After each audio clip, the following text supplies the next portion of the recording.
Hey, what's up?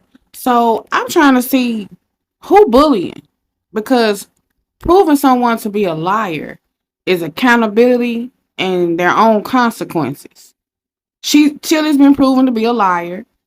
I mean, yeah, she can vote for whomever, support, follow whomever she want. But when it comes to black folk, and we made you a millionaire too, I mean, you could have just stayed quiet. I mean, it's your prerogative. Talk if you want to, support who you want to support. You want to come to her defense. I totally get it. But you coming to us to buy your tickets. Don't lie to us. And then you like, who come. Okay, cool. You right. Who want to buy tickets. Who don't.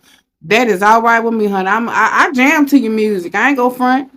But I don't got to buy the tickets either. You good. Yeah, so, you said it. So, okay. Well, anyway, whoever going to the concert, y'all have fun. Later.